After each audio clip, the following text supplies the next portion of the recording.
Welcome to my little space where heart and hook stitch up a place where we can together make a refuge safe for all our sake.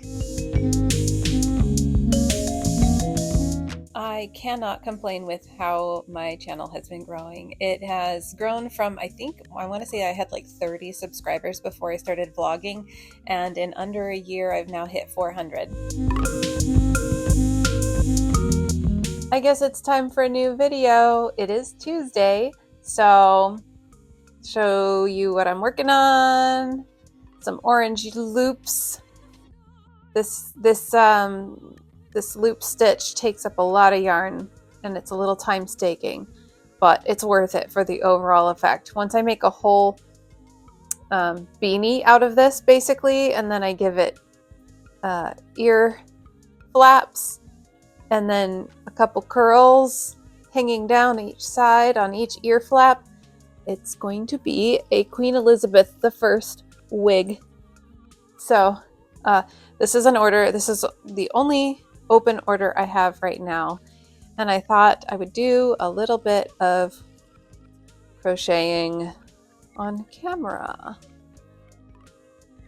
because if I don't capture any crocheting on camera, then I cannot call myself a crochet vlogger, right? I don't know. So this probably looks really complicated, and it kind of is. Oh wait, I messed up. I can't talk and do this at the same time apparently. There we go. So, because I've got yarn going around both fingers in different ways. But basically, the yarn around this finger, my middle finger, is there for tension. It's controlling the tension. And then the yarn around this finger is for making the loop. So I hold this yarn out while I make the beginnings of the stitch, and then I finish the stitch while I let go of that loop, and then that loop hangs out there. So for every stitch, there is a loop. Every stitch has a loop, except for the very beginning 6 stitches. I don't make loops in that because I'm also doing a magic circle, and that just gets a little bit too finicky. And you can't see it anyway. You can't see that there's a spot in the middle with no loops. They all get cinched together really tight anyway. This is my own design. I came up with this initially as a custom request for somebody's little girl who was dressing up as Queen Elizabeth I for something. I don't remember what for, but they did a photo shoot and everything. I'll show you a picture of that. And I have since made a whole bunch more. So that's what I'm doing today, and I will ship this tomorrow. Possibly just this by itself, because it's supposed to arrive in time for her birthday, and that gives it like a full week and a half to get there, which will be plenty. Should be plenty.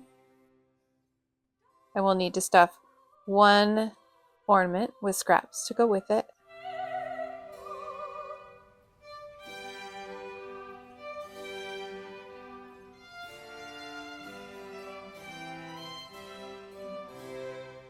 Oh, also, I mentioned in my last video about my digestive troubles. Well, I'm kind of learning that there have been a couple days that I had absolutely no digestive troubles. I feel like it's not just cheese. It might be some aspects to some processed foods as well, like processed meats. As I've said, my diet is pretty limited anyway, but the day I was trying to remember what days I had meals that absolutely caused me no discomfort, no runs. And the foods that I'm basically starting a list in my head of foods that are really safe that give me basically perfect normal digestion, like what I experienced when I first started going carnivore. And so far, those foods are as follows: ribeye steak, pork rinds, rotisserie chicken, pork belly. So, foods that I'm curious might be causing me issues. Pretty sure cheese, possibly lettuce, possibly some ranch salad dressing that is not super clean ingredients that I did have, possibly lettuce. Oh, I already said that. Possibly processed meat foods like ham and salami and pepperonis. So today I only had pork belly. I chopped it up into big chunks and I cooked it in the oven and then finished it in the pan, frying it up. And it was delicious, just with a little salt. I had a good amount of that. And I also had some pork rinds because I knew previously that I had had pork rinds and I didn't have problems. Oh, I also had guacamole with the pork rinds. So I don't think guacamole is a problem. And I had 7 big chunks of the pork belly. If you don't know, pork belly is what they make bacon out of. So it's really fatty. Because another thing I was curious about is, am I having the digestive trouble because of fatty foods also? And the fact that I had a very fatty ribeye and the pork rinds and the guacamole and now all this pork belly, no, it's not fatty foods. So I think if I have straight up like clean meat, and what I mean by clean meat is like whole cuts that I've cooked myself, not... Sorry, I got interrupted. I'm not sure where I left off. But basically, whole foods meats, like whole cuts of meat that I cook myself and are at least lightly seasoned, possibly just salt and pepper or whatever other. I don't think most seasonings are bothering me. Those seem to be good and okay. So I will keep experimenting. I may just not eat anything else today because I kind of want to have a clean slate for tomorrow, and I will experiment with something else tomorrow and see if it causes me trouble. So I kind of need to isolate different foods. Well, I guess I don't need to isolate foods. Tomorrow I can have more pork belly and pork rinds because I know those didn't give me trouble today, but I can also add in maybe just some of the salami that I have and see if that causes me trouble. So one of the things I know causes me trouble are those sugar-free chocolate chips, which I don't normally have, but I happen to still have some in my pantry from when I made that Christmassy dessert. And I had some on my yogurt yesterday, and it wasn't great. So I don't know. I was before thinking that it was probably the sugar alcohols in there. I think it has erythritol, but I don't think it's, well, it might be the sugar alcohols in part, but it also has whole milk powder in it. So if I do have a lactose intolerance problem, it's probably more likely the bigger culprit. So anyway, I'm figuring it out. Let me know if that's totally boring for you and you don't even want to hear about it. Or let me know your own diet troubles. I'm curious to know, have you ever had lactose intolerance come and go, or other food sensitivities suddenly come and go? So anyway, I'll do a little time lapse of this.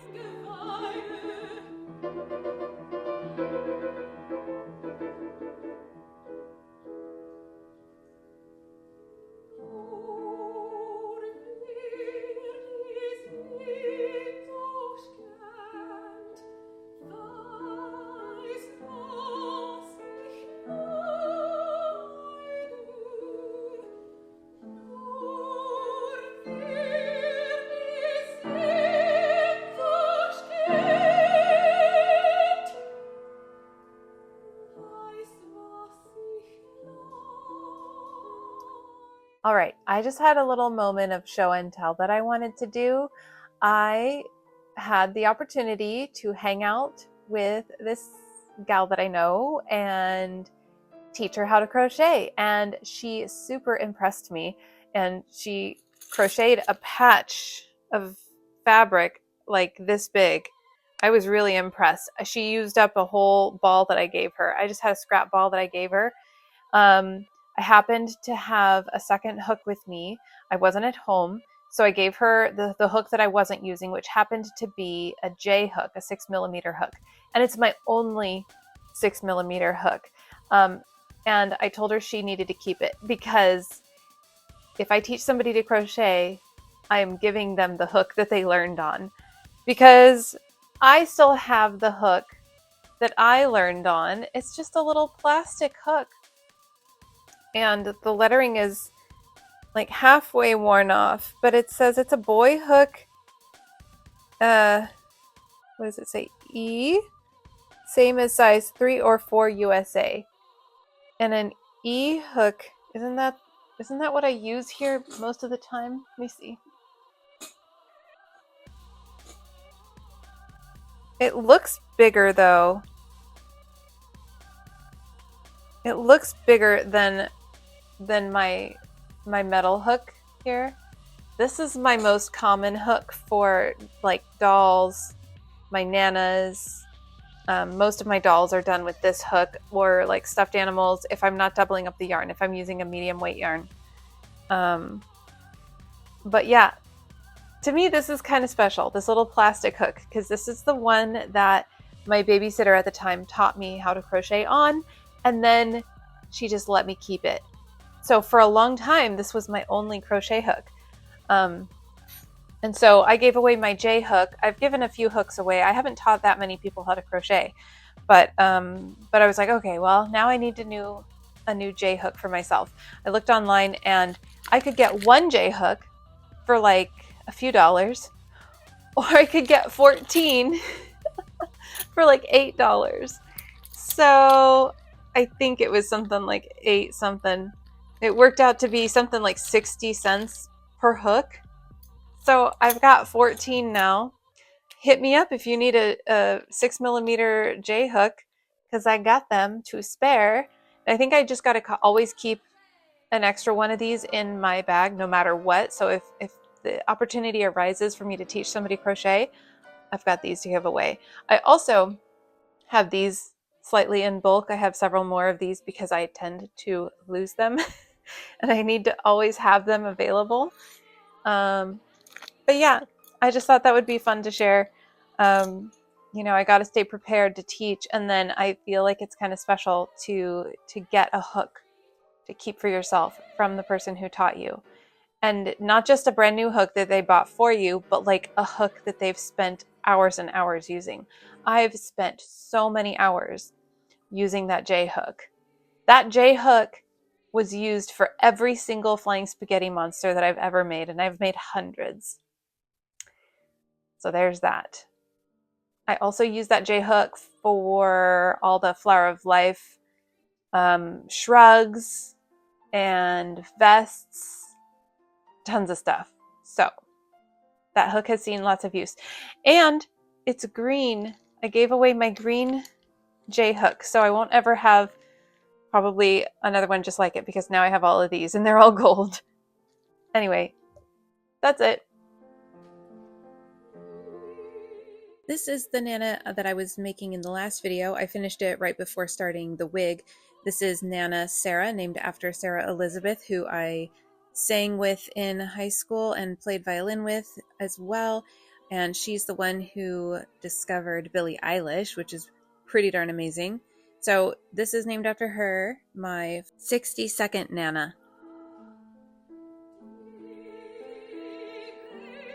I figured since I'm making this wig again, we could take a moment to appreciate Queen Elizabeth I. So here are some quotes. "I know I have the body but of a weak and feeble woman, but I have the heart and stomach of a king. Though the sex to which I belong is considered weak, you will nevertheless find me a rock that bends to no wind.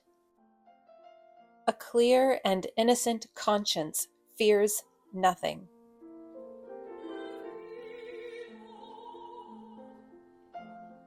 I am very precariously dressed right now. And I'm about to go do a silly photo shoot.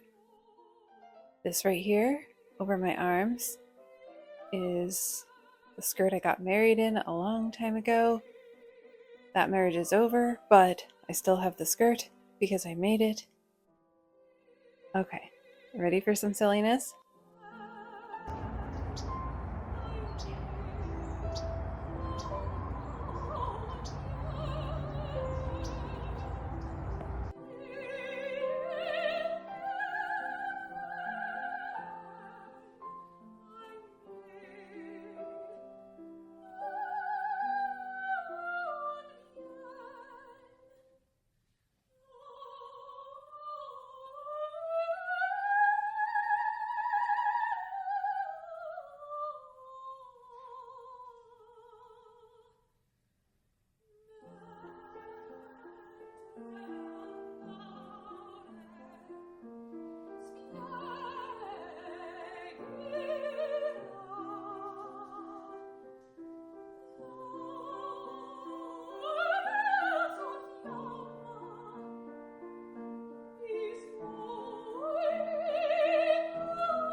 There's Willie.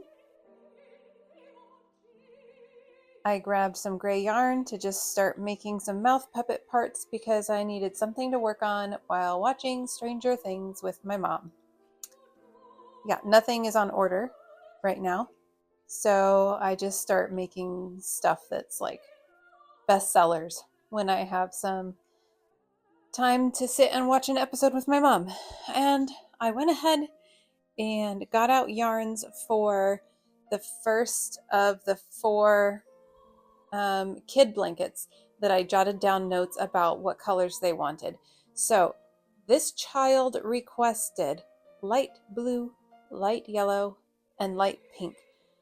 And then I already told them that I'm going to fill it out with some other colors to sort of make it a more, I don't know, well balanced, I don't know, slightly more mature blanket because I want them to be able to take these into adulthood. So I think this really makes it nice. So I've got like this darker mustard yellow, this darker magenta type of pink, and a brown to kind of make it a little bit more earthy, bring a little depth to it. So it's not just pastel. So I'm going to get started on that. So I figured if I make somewhere near 30 squares per month, then by November, I will already be done with all the squares for the blankets. And I think I'm probably going to attach and weave in the ends as I go, as I'm able to. So we'll see how that goes. And the reason I have 2 skeins of each is because a lot of this, well, every square you need to do 2 sections of one color crocheting at once, which means I would actually need 2 skeins, or like this one, I only have the one out right now. I just didn't want to get another one out because it's such a big skein. I can pull from the center as well as pull from the outside. So that's what I'll do for the brown one. But for the rest, I'll just pull from the outside. And I like to pull from the outside usually if I'm not sure how much of the skein I'm going to use over a period of time, because when you pull from the center, it gets floppy. When you pull from the outside, it just becomes a smaller skein. So I'm looking forward to getting started on that, and you'll get to see some of the beginning squares of that soon. Oh my, what have I gotten myself into? This is actually a really fun square to make, this spiral. So I will be making 15 more exactly like this one, and that will be it for this exact square, and then I will turn to the other color combinations. So each blanket will have 81 squares, and I'm making 4 blankets. Good thing I gave myself a year, right? You know what I just noticed? My sweater totally matches my color scheme that I have going on for this blanket. So I just wanted to show you since yesterday, so in about a day, I don't remember what time of day I started crocheting these squares, but I needed to make 15, and I made this square, and I made this square, and this one, and this one. I got all 15 done. And in my mind, I thought, oh, I'll show each one to the camera, but this is going to take a long time. So there's the rest. And there they are. The pattern lets you know what you can do as a cheat with the ends. But what I'm doing is the center of each square will have 4 yarn ends, tails to weave in. Or not weave in if you want to do the cheat. But I am just weaving them in as I go. So it's not super overwhelming when I get to the end of the blanket. And as you can see, there are still a lot of ends here, and that's because there are 4 ends for each square at the end of each spiral.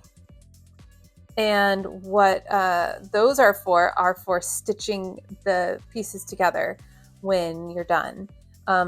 So we need to leave those ends loose for now. And as I stitch them, as I make them, and I stitch them together as I make them, I will also weave in those ends as I go. So I should not ever end up with like a whole ton of ends to weave in. So really, I'm already halfway through my requirement for January for this blanket project in one day. So this is a very, very doable project for my kids.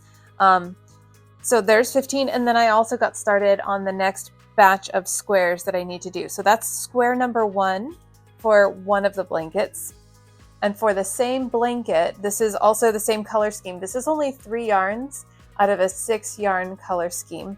And this one, we now see the rest of the yarn. No, we don't see the rest of the yarns in the color scheme. There's still 2 other yarns in the color scheme. So we've now introduced this pink. That's the only new one. So now this is 4 of the 6 colors here showing. These are actually the initial colors that this kid asked for. And I've made 2 of them so far. Do you think do you think I'll hypnotize myself making these? I might. This square is just so pretty. And it's fun. This is fun to make. I don't think I'll get sick of it, but I am going to have to make a lot more squares yet. But I only need to make 14 of this type of square. And then I am done with my January requirement based on my own figuring out of how much I need to make each month in order to finish all 4 blankets this year. So I'll probably finish those tonight or maybe tomorrow. I wasn't kidding. Look how well these match my sweater. Okay, y'all, check it out. This is just playing around with this first batch of squares so that you can see the motif that it makes when you line up the colors. How freaking cool is that? Like, it just has this shape that spirals out as long as you line up the colors. So I didn't realize that I would be able to line these up. These are not going to be like this in the blanket because we're going to incorporate 6 total colors that will be swirling around each other. So I'm obviously not going to stitch these together. None of these are going to touch each other. We've got to get 5 other batches of squares made. Oh my gosh, but it's really fun to see it this way, isn't it? It's very psychedelic. They kind of make me think of like sea stars, except they've only got 4. Are there some sea stars that have 4 legs? I don't know.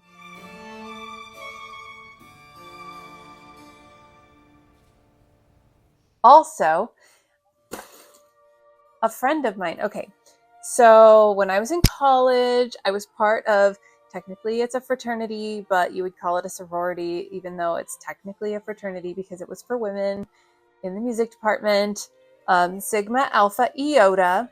If there happen to be any Sigma Alpha Iota sisters out there, you can give me a holler in the comments. And so I was one of the, what do you call it? The founding class? Not class. What's it called when you first start a new sorority or fraternity, and there's like that first batch of people, and then each new like batch of people or class of people that come in, there's another name for that. I forgot. But anyway, I was number one. We started it. I got roped into going along with it. I wasn't really interested, but I ended up making some good friends. And in my line that I began, I had a little, and that's Ginger. And I've kept in touch with her on Facebook, and I saw that she was picking up the baking again professionally, and she started selling on Whatnot, and she put out a link that anybody who wanted to join and download the app would get $15. So I did it because she was going to go live and I wanted to support her and see what she was making.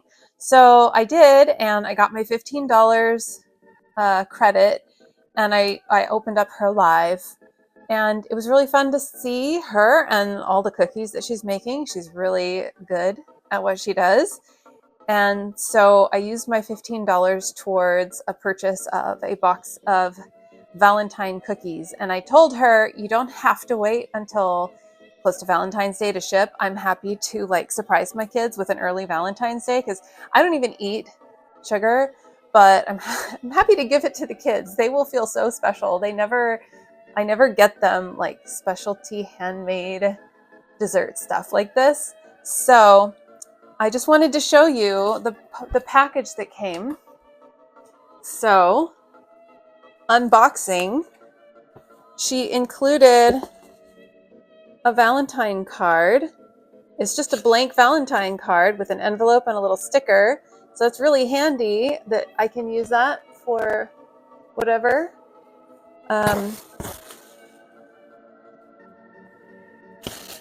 Lots of pretty tissue. I will reuse all that tissue and the bubble wrap too. I save stuff like that to reuse. And we've got the cookies in here. And it's got lots of cushion under there to keep it nice and safe. The box did get a little crunched right there, but it didn't affect the cookies. Let me see if I can straighten it out. So you can see the full effect. There we go. Look how pretty. You can get them customized however you like.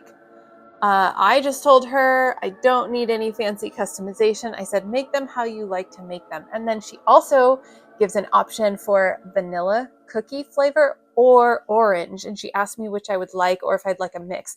And I said, give me them all in orange, because that's so unique. And I imagine that that could be the kids' favorite just because it's so unique. That they may all like fight over the orange ones. So let's see, can I open this? Because I just want to show you. I'm gonna link in my description box. I will link to, oh, there's just a little tape right there. I'm gonna link to her Whatnot. So if you'd love to support a friend of mine in her baking endeavors, then please go check her out. I don't really know all the ins and outs of Whatnot yet, but this is just the one order I've made, and I was able to get in there and leave a review. Okay, this is nice and secure. So I am going to give these to my kids, but it's for kids and they don't need to have like a whole unopened box. I'm just opening it to show you. So I want to show you how thick those cookies are. It's almost like a biscuit, shortbread or something. So sparkly glitter. Wow. Look at this one. Oh, they're actually taped down so that they don't jostle around in the box. That's clever. Once again, look how fat that is. So, yeah, I'm totally trying to sell you on my friend who's been making cookies. Look at this pretty marbled design. And I'll just show you one more.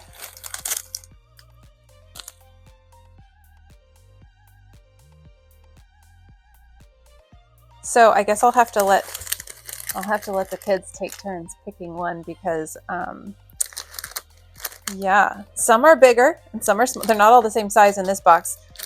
So I'm sure all the bigger ones are going to get picked first. I'm sure. Look at that. Orange flavored 12 count. So yeah, please check out my friend. That's exciting. Good job, Ginger. I love you. I don't do the new heart. I could learn it, but I don't need to learn it.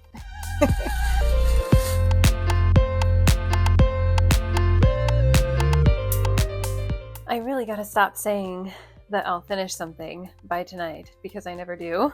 So this is only as far as I have gotten with these.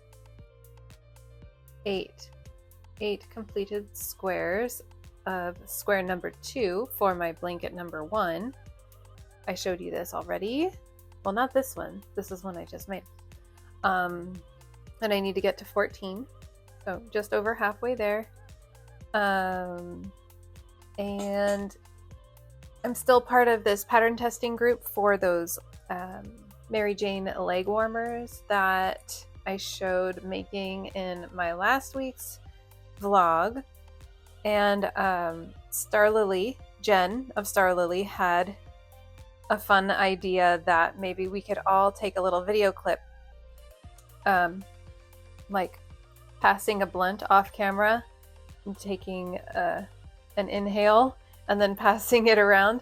That way, if she edited all of our clips together, it would be a fun way of promoting the leg warmers. So I went outside and did that. I've actually never smoked anything in my entire life. I did try once to inhale a little bit of marijuana from a blunt, but I just couldn't. I felt the smoke in my throat and I just couldn't. Part of it probably is the fact that I spent a long time in my young adult life trying to work towards being eventually maybe an opera singer, and it just felt wrong. It felt very wrong and I didn't like it. And so I never liked the idea of inhaling anything, any substance, any sort of smoke like that. And so all that to say, I don't know what I'm doing when I'm pretending to take a toque off of a big fat green crochet hook that I used as a prop. So I will show you what I did outside just a second ago.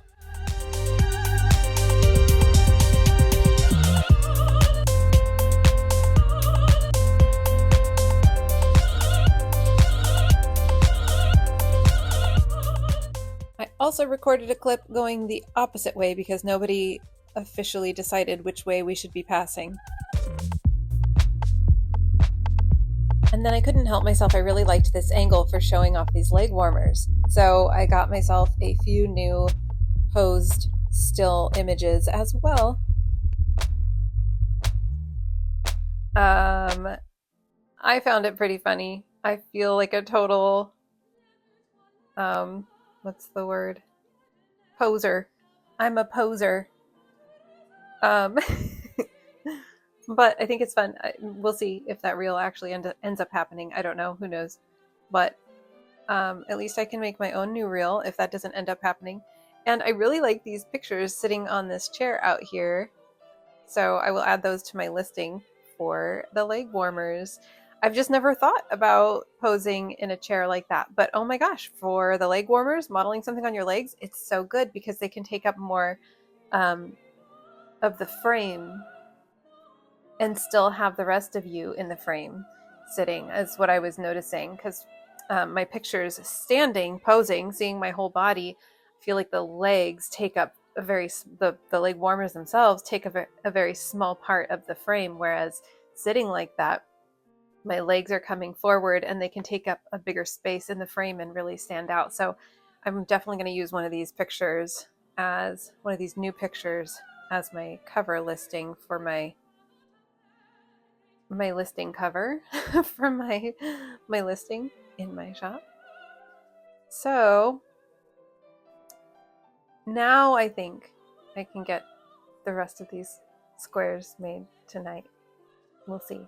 It is now Friday and looking to have a quiet, child-free weekend this weekend. My kids are going to be with their dad, and I've got nothing on order right now to make. So when I get to the end of this batch of squares, I'm not going to just keep going on squares. That means that I've come to the end of what I need to make in my mind for January. And I really should make another Nana next. So I'm going to finish these squares and then I'll start planning another Nana. And unless I get any orders in the meantime, if I finish the Nana and I don't have any other orders that I need to make, I really should devote some time to batch making. I have mouth puppets and flying spaghetti monsters that I am out of, that I really should start batch making more of. The tree toppers and the ornaments and the mouth puppet parts that could then be made into either kind of mouth puppet. So yeah. So I'm just doing some crochet now. Let me know in the comments what you're working on if you're a creative person. Have you ever made any, if you're a crocheter, have you ever made any of the patterns from Of Mars? She does such cool work. I love her work with spirals. There's a word for it. I don't want to say the wrong word. Is it scrumping? Is that what that is? I don't remember. Scrumbling? Tell me in the comments if you know, because I don't feel like stopping the recording to look it up. So, where you take multiple colors and you spiral them out like that. And then I think there are lots of different ways that you can do this. And this can be sort of the basis for some, like sort of a launching pad for freeform crochet. That word that I'm trying to think of, that might be more along the lines of like the freeform crochet than straight up a spiral. I'm not sure. I am not well versed in that. So far, my crochet has been kind of like my music, kind of straight-laced, kind of like thought out and planned. Although, you know, I do make up patterns all the time, but it's more like, it's not free form. You know, it's more like figuring out the increases and decreases that I need to do to get the shape I want. Specifically thinking about like plushes and stuff like that. So in a way, it's sort of free form building, but trying to get a shape that I already have in mind. Whereas I think free form crochet is kind of more just like you start off with some sort of shape and then you start going around that and you increase or decrease based on keeping the garment flat. It's more about producing like a beautiful designed cloth. So in my mind, they're very different. So I feel like I'm sort of straight-laced, but I can create my own patterns to get the shapes that I want to get.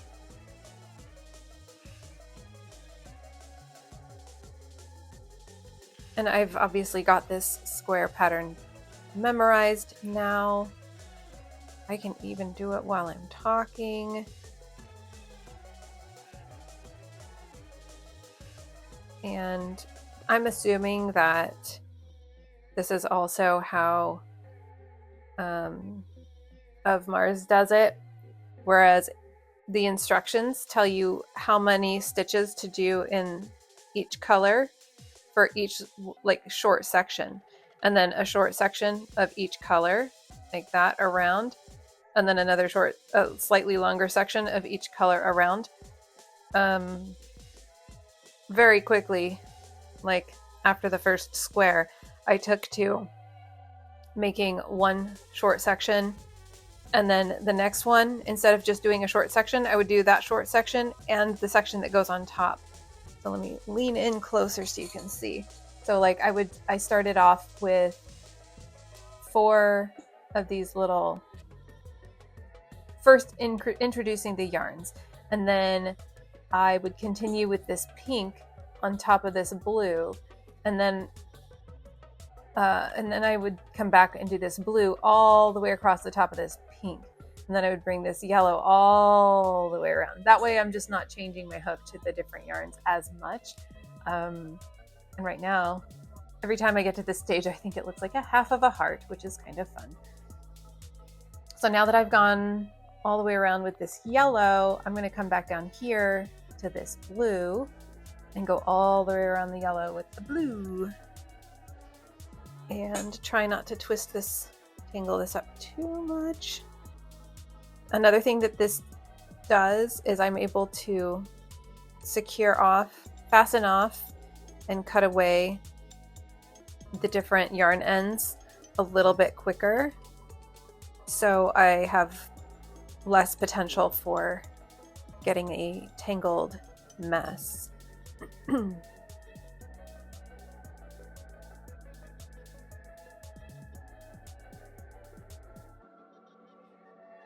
Oh, and I'm using one of my new 6mm hooks. I'm glad I ordered those in time to start making this blanket when I was ready to start making this blanket. I didn't know. I had the idea to use this pattern, but when I gave away my J hook, my 6mm hook, I didn't know that this blanket calls for that size hook, which I like because it's a little bit larger than the 5mm, which this yarn weight calls for typically. So it means it gives me a little bit more of a drape to it. The stitches aren't going to be as tight. And here I go. 1, 2, 3, 4.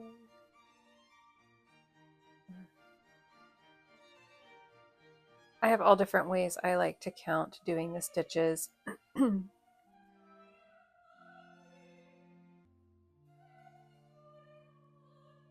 But these work up so quickly, and I'm making like a nice throw blanket size for the kids, for each kid.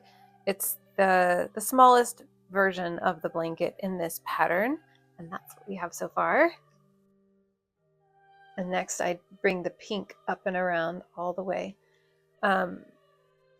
But it will actually be at least a bit bigger than, I don't remember what the measurements are supposed to be, but according to the pattern gauge, is supposed to be, one of these squares is supposed to be 6 inches, and this is closer to like, I don't remember if I did measure it. Now I don't remember if it was 6.5 or 7 inches, but that means that, and I'm fine with that.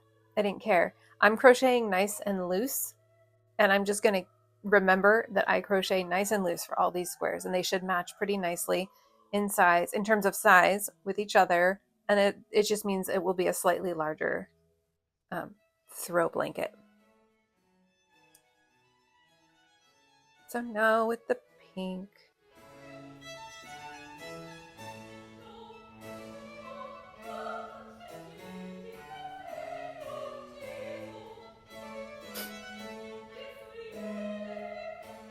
and crocheting all these squares, all these batches of squares, it gives me some opportunity to make some fun reels showing all the various different squares that I'm getting made.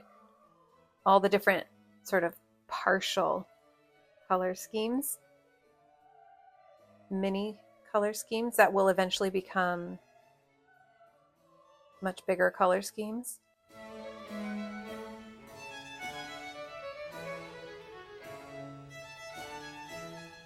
My stomach is digesting. Work belly. Which, by the way, does not cause me any digestive distress. I've been talking a little bit about trying to figure out what's wrong with my digestion, and I really think it's just the cheese. So I haven't been having any cheese at all. And I think my system has still been just a little bit sensitive, where like at the end of the day, by the end of the day, if I've eaten a little bit too much that day, it just doesn't sit well. But in all of my experimenting, any straight up like clean cuts of meat that I've cooked myself, just straight up meat and seasonings, has been great digestion. And even things like more processed meats like salami and those all beef hot dogs that I get from Costco, as long as I'm not like eating too much all at once, I seem to be doing okay. So at some point I will be, I did those two stitches wrong. These are half treble crochet stitches.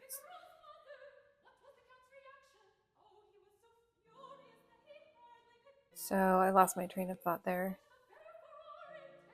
But I hope to be able to incorporate cheese again. We'll see. I just have to, I want to wait long enough to feel like my system isn't sensitive anymore. So here we are at the first corner of the square. I'll show you what that looks like in a second. This is so fun. I highly recommend, and I know I've already said this, but her website will be linked in the description. Okay, and then I cut a bit of a length for sewing. And with these, I've been pulling it all to the back. And there's one corner finished. So then the next one I do is I'll bring the blue around this way and do a corner here. And I don't want to bore you with too much real-time crochet, but hopefully this is kind of fun to see it actually happening in real time. So now I have to remind myself the pattern. Okay, one.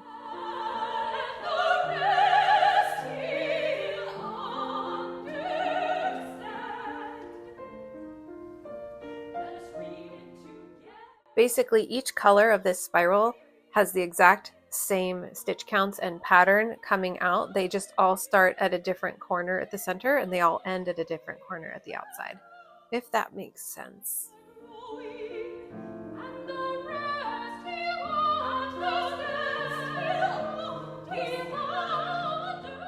And as we go, each row here now has a little bit less to have to go to get to the corner that it's going to end on.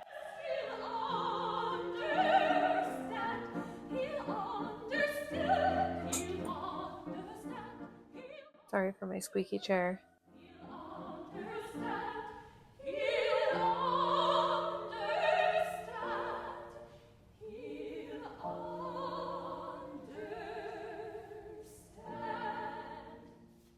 And now we are almost almost at the corner for this blue. Did I point out that every square has 2 of the same color and then 1 each of 2 other colors? Oops, like that. So the first squares that I did, the first batch, square number 1, that one had 2 yellows, whereas this one has 2 blues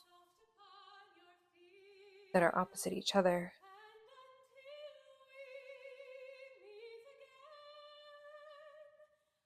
Okay, finishing this corner. Treble.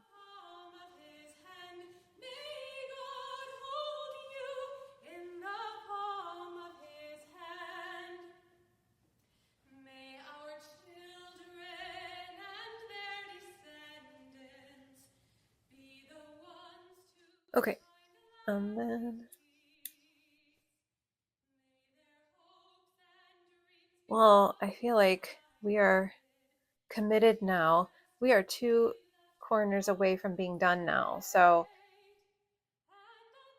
the next one is the yellow, and it comes over. It doesn't have to go very far to get to this corner to make a corner.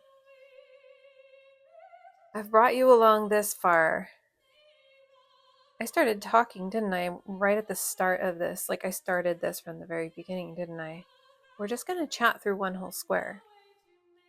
That's what's happening. Oops.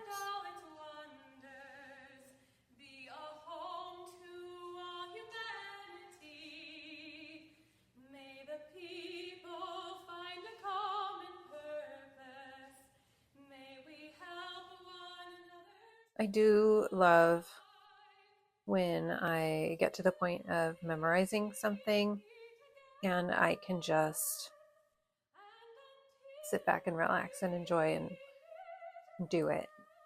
And I don't have to be meticulously like keeping track of what's going on or staring at a pattern. I love following patterns because I learn new things all the time. Like now I know how to make this spiral. I have made spirals before, but not exactly this way. So I love learning new things within crochet. I'm not a huge fan of learning new things outside of crochet. But that's kind of being an adult, isn't it? It's hard to learn new things as an adult. But a lot of adults nowadays are learning crochet, and I'm like, hats off to you. That wouldn't be me. If I hadn't learned when I was 9 years old, yeah. Although maybe I would, because if I didn't have something like this, maybe I would be searching for something like this. Who knows? But the fact that I have this already is probably a big factor in why I don't seek out new things to do, to learn and take up, because this is already so much a big part of my life and so fulfilling. Well, I do it full time after all. There's the yellow corner. Now we really are almost done. As you can see, these work up pretty quick. There's the yellow corner, and now I just need to bring this second blue to finish this corner. We're already at the corner now with the blue, with this last blue.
There we go.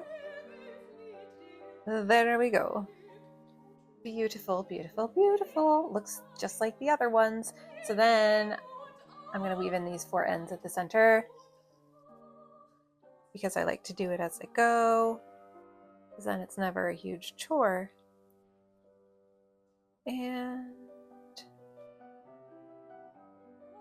I don't know who my next Nana is going to be named after. I need to look that up. Well, when I get to it, I definitely will. I was going to say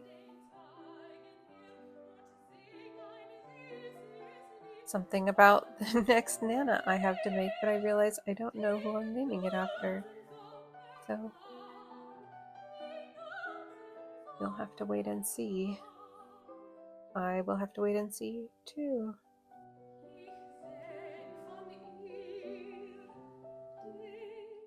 So I always like to use a little yarn needle like this and go through one direction, trying to not just go under the stitches, but actually go through the yarns one direction and then back the other way, making sure that I'm not just like undoing my stitch, because that seems really secure. They are less likely to just pop out if you do it in 2 directions. If you're new to crochet and you didn't know, now you know. Here, I am checking to see if my mic is on here at the end of the video. That was my mom that came in a second ago and let Willie in to hang out with me because he'll cry out there to be let in with me if he's not already in with me. So there. Now I've woven in the ends and I'm going to stack it up with the others, and I'm going to line up the pinks with the pinks because I'm a little bit silly like that. I like the order, an orderly pile of squares. And now we are at 9 squares, and I'll continue to make those for now, and then I'll check back in when I figure out who my next Nana is going to be named after. Okay, here I've arranged them the way that these 2 squares will be touching each other in the blanket. Obviously, there are a lot of squares missing, but I can get these 3 zigzag lines stitched together. Obviously, this little line will be very close to a corner. There's only 1 corner piece missing there. This little line is pretty close to the other corner, the opposite corner, and it has 1, 2, 3 pieces missing. So you can start to visualize what this is going to look like. This long one down the center is going to stretch from that corner to this corner.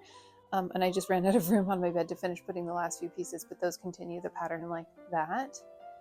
So I forgot about this step, that I plan to stitch all these together now before moving on to the next thing. Detour, look at my broth. This is bone broth I made just from rotisserie chickens. And look how much collagen is in that when it's cold from the fridge. It's super solid. So here are squares 1 and 2 for the first blanket that I'm working on put together. As you can see, this big long piece runs from the top corner there to the bottom corner. And so now spread out, you can really see what size this is gonna be. It's bigger than I expected, but you know what?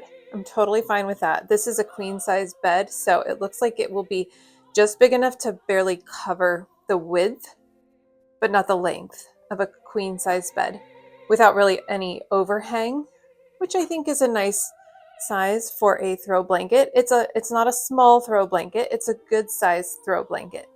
Well, it will be. It's not done yet, obviously, but there we go. I think I have all the spirals going in the correct directions. When I first laid them out, I discovered this when I started stitching them together. I had that one right there pointed the wrong way, but I discovered that as I stitched it together. It's really easy to see as you start stitching that you got to have the colors matching up. So I will be folding these up, stashing them away with the rest of the yarns that are going to go in this blanket. And the next time I get going on more squares next month for blanket number 2, I will do the same amount of work for blanket number 2 with a new batch of yarns.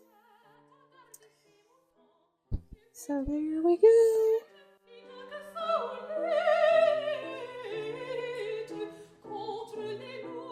Okay, welcome back to Making Nanas. So I'm going a different route this time from what my normal parameters have been. Well, my typical parameters have been. This is going to be the 63rd Nana, so I thought, you know what, I'll change it up a little bit.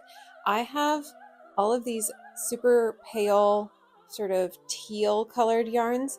And what I'm going to do is I'm going to alternate a row of each for the legs and the arms and like head chest area. And so I'm going to make it look like she's wearing a like a little bodysuit type of outfit with that yarn there. I think I have enough for that section of the doll. And then these will all be alternating in rows for the legs, for basically her body, her legs and arms and chest and head where her skin would be exposed. And then I'll use this for all the trim. And for the breasts, I will make them all stripy like I have been out of all of these random scrappy yarns. So this one will be different. Well, they're all different, but the way I'm putting this one together is different. I have experimented with alternating yarns every single row, but I just was inspired to do this because look how much I have of these very similar colors. So I think this will be cool.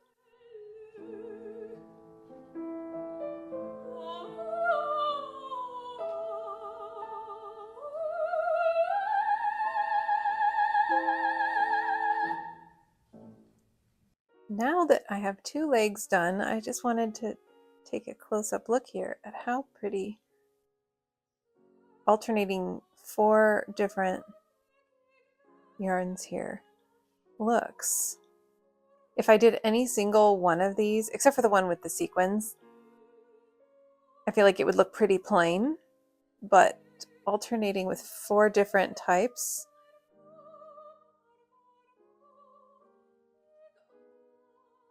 that are all slightly different in color, I feel like it has a very luxe look to it. I love the sequins. The funny thing about this yarn, the sequin yarn, is oftentimes there are more sequins on the inside of the material than the outside. Just because of the nature of making the stitches, you're pulling the yarn from the back side, the wrong side of the material, to the front side. So oftentimes it catches the sequins and keeps them on the inside of the work. And I used to like painstakingly, carefully try to move all the sequins to the outside, and I don't worry about that anymore. The ones that show just show, and the ones that are inside is kind of a metaphor for the beauty we have inside, right? Beauty is not only skin deep. Willie's making some noises over here. Hey, buddy. What's up? So here we go. I've gotten this much done, the main part of the body. And as you can see, it's all aligned with the same fuzzy stuff. And the breasts are going to go right here. Obviously, it will cover this up. I actually forgot to just stitch from like here around the back to here, because this part's just going to be covered up anyway. Oh well. I did the same alternating of yarns for up here, so you can see the sparkle from the sequins. And I decided to include more of this bodysuit color in the breasts. So basically what I decided I'm going to do is I have these 6 smallest scrap balls out of my pile over there that I'll use, and I'm going to start each breast with one of these, and then I'll do a row of this, and then I'll do another one here, and then another one of this, and so on and so forth. and with the last row being this to go around the breasts, and that stuff will tie into the rest of this stuff and bring in those other colors for just a little bit more funkiness, and then some final touch, and then the number 63 on her backside, and there she is. Hello, it is now Monday and time for me to wrap up this video. So I just wanted to show you real quick. I finished my next Nana. This is for releasing on Wednesday in 2 days. And this one is named after, I haven't told you who this one is named after yet. This one is named after Shira Kamen, who is a musician who specializes in early music. She plays violin. She also sings. I got to know her a little bit at Lark Camp the 1 year that I went as an adult. And she's kind of prolific and amazing with all the performing that she does. So, and she's been on a lot of recordings too. So quite impressive. I'm quite inspired by her. Back when we first went on COVID lockdown, she invited anybody interested in joining her for what she called Noonie Tunes, and basically at noon every day play a song that she suggested. So she would put out sheet music every day for the next day, and you could just play it. It was just sort of something to do, something to feel like there's community during that time that we were all kind of shut out from everybody else. And so I took part in that, at least at the beginning, for several weeks, and recorded some of them and posted some of them. Not everybody was posting it, and that's fine. It was just sort of a community building during a scary, dark time, and that by itself was pretty inspirational for me. So Nana Shira, number 63, 63 weeks since Trump was elected. And I'm trying to brainstorm what to do with these at the point that once Trump is gone. I was thinking maybe, I don't know, do you think I could contact the ACLU and find out if I could get the word out with them and make it sort of a bigger thing, and maybe just do sort of an auction type of thing to auction off for their benefit any that I still have, because I have a bunch already and I don't know how much longer I have to keep making them until Trump is gone. So and this is your reminder, if I haven't done this video yet, that these are my Nanas Against Trump and Fascism project, one every week since Trump was elected. Each one is named after somebody I find inspiring, and I'm donating the proceeds minus shipping and Etsy fees to the ACLU. It's been a little while since I sold any, so check them out. I have a whole bunch available in my shop. This one will be available in my shop very soon. So I'm going to go do a photo shoot for this real quick, and I'll plug that in here. Oh yeah, and the little sun that I crocheted and stuck on this Nana's belly is from the Crafty Therapist. She has the free pattern on her website, and I will link to her socials in the description box.